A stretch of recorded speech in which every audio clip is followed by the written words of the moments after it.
Hey everybody, what is up? This is Matt with the Hardcover Comic, and Mike had recently done a video of non-superhero comics that are welcoming for new readers. And I thought I would, he named off a lot of my favorites, Lock and Key, Ninja Turtles, etc. But there are also a lot on there that he didn't name, and it's because there's so many. There are so many good titles out there, so I thought I would throw out some more of my personal favorites that are, welcoming to new readers and people that you're trying to get into comics that are not part of, the big two. Some of these may be considered superhero comics, so I don't want to say that they're necessarily non-superhero, but they are definitely not part of the big two, and they are reader friendly, and they can really help get people excited about comic books that maybe wouldn't have been before. So let's jump right into it.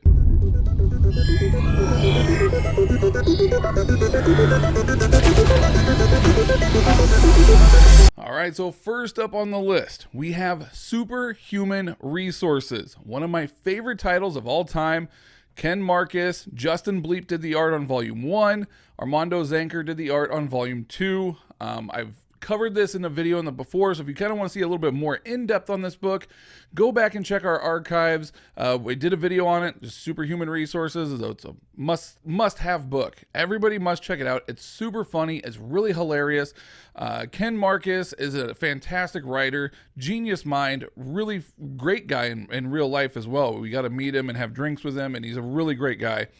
And Armando Zanker, super cool dude. I've got to talk with him a couple times as well.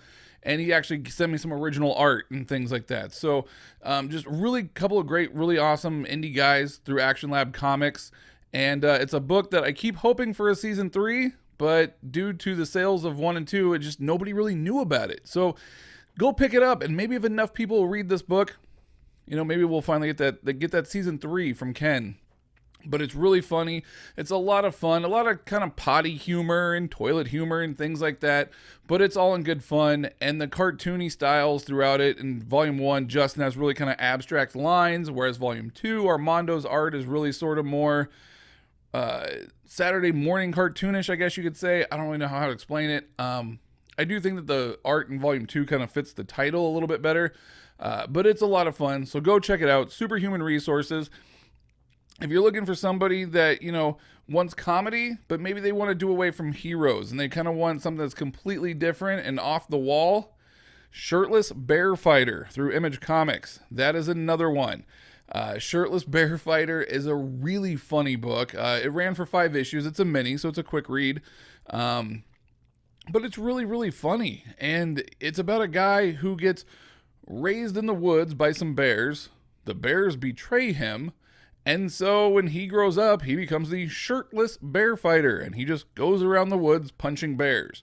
Well, now the bears are trying to take over a city. The FBI comes back to recruit Shirtless, and there's just a lot of funny shenanigans all along the way for 5 issues. And a lot of pixelated penis. Just going to throw that out there. Again, very adult book, obviously, but it is really, really funny, and it's only 5 issues. In fact, I had a buddy of mine that actually got me into comics when we were children, and he quit reading comics a long time ago, and I showed him issue 1, and he flew through all 5 issues while at my house one day. Did it get him into reading comics again? No, unfortunately not, but he did really like Shirtless Bear-Fighter. He thought it was great.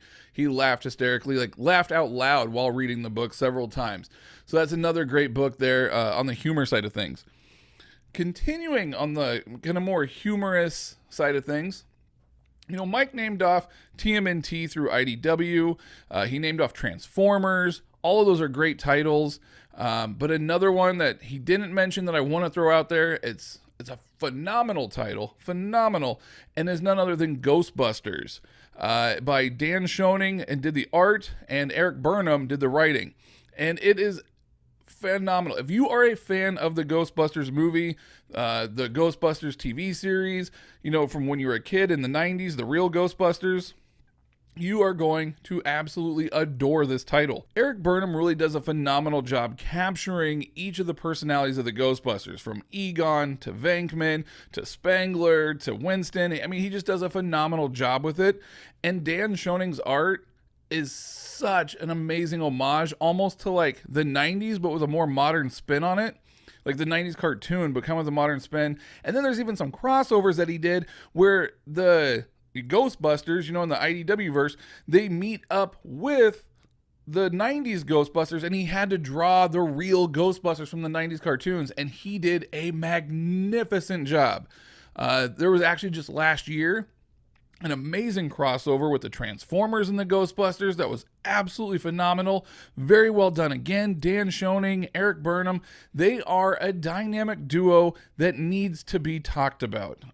If you've never read it, go check it out. If you're a fan of Ghostbusters, you're not going to miss it. If you have a friend who is a fan of Ghostbusters, they're going to want to check this book out. It is phenomenal, and it's a lot of fun, and there are several issues out there for you to check out.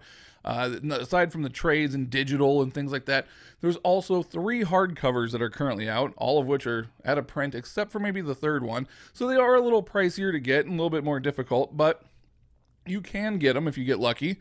But I do highly recommend it, even if you just read them digitally. It's a wonderful read. I strongly recommend it. So Ghostbusters, IDW, check it out. And then last but not least, another really funny title that, to be honest with you, I have no way of putting into words what it's actually about, because it's just that random and crazy and weird, but ultimately awesome at the same time, is a 3-volume trade. He collects the whole series in 3-volume trades called God Hates Astronauts by Mr. Ryan Brown, again through Image Comics. Ryan Brown, I had the pleasure of meeting him. He was also the artist on Curse Words with Charles Soule. And Ryan was a really great guy, super funny to talk to. If you ever run into Ryan at a con, I highly recommend talking to him. You won't regret it. It was a great time. But God Hates Astronauts is a really off-the-wall zany comic that, like I said, I don't know how to explain it. It's graphic. There's, like, again, a lot of kind of potty humor, but it's funny. It's really, really well done. It's really, really fun. The art is fun throughout. He did writing and art and everything. And he does this really cool thing in the beginning of the book where if you're flipping through the trade paperbacks, he casts the voices for you. So for instance, like you open it up, and I don't remember who all they are off the top of my head now, but when you open it up, it'll say like Tiger King, voiced by Reginald Vell Johnson, you know, Dad from Family Matters or Die Hard, or however you know him as. Such and such, casted by or voiced by Norm Macdonald or whatever it is. And it's really, really funny because then when you read that beforehand, you now have those voices inside your head and you're going, so now you start to read it in their voice and it makes the book that much more fun. It is super fun to read, really hilarious. It's a quick read. It's like 15 issues in total, 3 trade paperbacks. Definitely deserves a hardcover treatment, which he did get. He did some custom binds for it that he sold like through a Kickstarter years ago. So sometimes you might be able to find those. Mike was lucky and actually got the prototype. That son of a bitch. But I highly recommend it. God Hates Astronauts, Ryan Brown, really great stuff. So that's kind of all on the side of humor and kind of potty humor, most of it, really. But hey, that's okay. So moving on into something, maybe you're not into that. Maybe you're kind of more into the adventure side of things, okay? So from the adventure side of things, a couple of titles I would highly recommend to you. Number 1 is Birthright. Again, an Image title by Mr. Joshua Williamson, you know, current writer. Well, actually, he just wrapped up writing on The Flash for DC. He wrote like over 100 issues for Flash. Done a lot of other things as well. Really, really, really awesome writer. Really love his stuff. But Birthright is definitely more of an action, adventure, fantasy type book. So for those people out there that, you know, kind of seek for that and kind of go towards that, this is going to be a book for them. So what it's about basically is a boy named Mikey and his older brother. You know, they're out playing in the woods and things. They're playing fetch. Not playing fetch. They're playing catch with a baseball. The baseball rolls off into the woods. Mikey goes to get it. Boom, Mikey disappears. Turns out Mikey goes to this other dimension, and their time is treated very differently. So he comes back to our world in like say 2 years our time, but it's been like 20 years in this other dimension. So he's like a grown man, brick shithouse, warrior, sword, all this stuff. And it's sort of all of his everything that he kind of learned within being in this other dimension and learning how to fight these different monsters. And I don't want to give things away. Like, I don't want to spoil it, so I'm trying to be very vague here. So I apologize if I'm not showing it the best. I'm trying to be very vague because I don't want to give any spoilers. But he comes back and basically he meets up with his family again. And let's just put it this way. Him and his family and some of his friends from the other dimension, they have a big bad, obviously, that they have to take on and they have to fight. And there might be some things that aren't quite what they seem. And it's really well written. The art, I don't remember who the artist is off the top of my head now, and I strongly apologize because the art is amazing. All the little details that he puts in like the background and things, like when he's in Mikey's room and you really pay attention to the background, you see like little like Motu, like Masters of the Universe things. You see Teenage Mutant Ninja Turtles. You see all these really cool things that are just really neat little details that he puts in the background that he doesn't need to, but he does because it just really helps enrich the story that much more. And it's amazing. I'm actually waiting for it to wrap up. It's going to finish at 50 issues. I think there's like 45 issues out right now. I think the next issue comes out in March, and then hopefully it'll wrap up by 50. And then once it does wrap up, I already got all the trades except for the very last one, obviously, because it's not out yet. I'm going to be custom binding that one. Birthright is such a wonderful title, and it'll be wrapping up, into this year. So highly recommend Birthright if you're kind of more into that action, adventure, fantasy type scene. Birthright is a must-go-to title. I highly recommend checking it out. Another one that's really, really good is called Postal.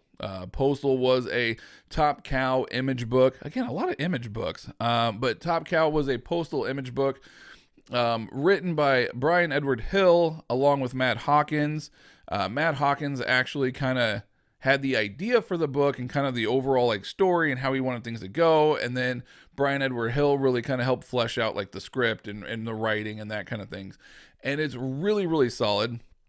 And what it is about, and it's actually wrapped up as well. I think it wrapped up with like 25 issues or so. And they actually have it in a very nice hardcover now that you can get the whole series and everything. But what it's about is a boy named Mark who has a form of Asperger's. And what it is for those that don't know, it's a kind of a form on the spectrum of autism where he doesn't comprehend like sarcasm and jokes and things like that. Everything is very literal to him. And Matt Hawkins treated this in such a delicate way and and him and Brian both, such an amazing way, the way that they wrote Mark. They didn't treat him as like, oh, he's damaged and you have to care about this character because he's damaged. Mark is strong as hell and he's definitely his own character. And is actually loosely based off a guy that Matt Hawkins went to college with, who was like his roommate, if I remember correctly, when I spoke to Matt about this, and went on to do big things with his career and whatnot after they graduated college. But that's where Matt kind of got the idea for a character with like Asperger's came from. And Mark is like the local postman. His mom is the town mayor of this little place called Eden. And Eden is nowhere to be found on the map. It's off the rails. It's off the grid. Only a few select like high-level government people even know where this place is. And it's really it's a safe haven for criminals. But once they're there, they're not allowed to continue their criminal things. They have to live life straight and narrow, things like that. And it was a town that was created by Mark's mother and his father.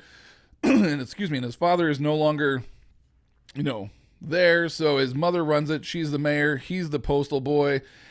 And they start to get some unsavory characters. And it's just sort of all about the different characters that kind of come to this town and how Mark kind of realizes that his mother wants him to eventually take over the town and become the mayor.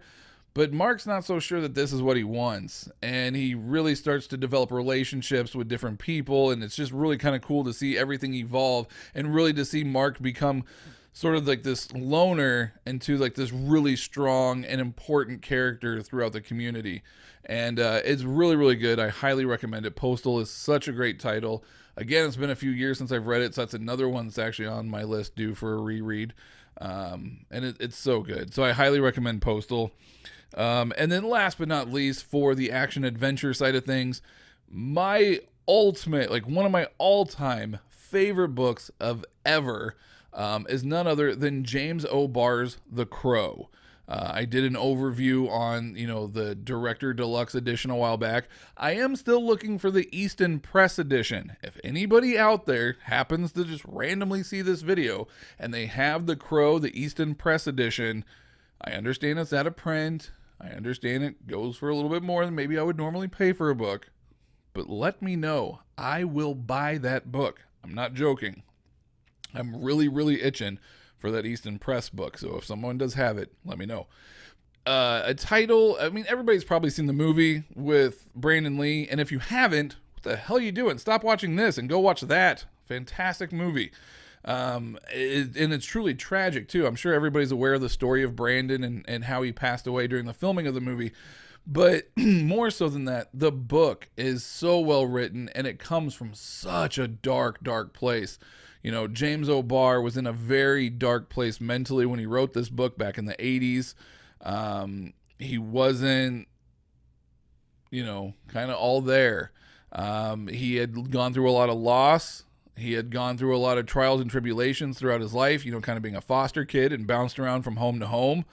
And this is sort of his story of releasing all of that, anger and sadness and despair and everything into this title. And he kind of creates, in my opinion, what is really sort of the ultimate love story. So yeah, really, really great stuff. And the art in it, it's a little dated. I mean, it was made back in the early 80s, so he's kind of got that early kind of glam metal hairstyle with the short kind of punk rock. I don't know, you got to see it to understand it, but it's amazing stuff, and I highly, highly recommend that title.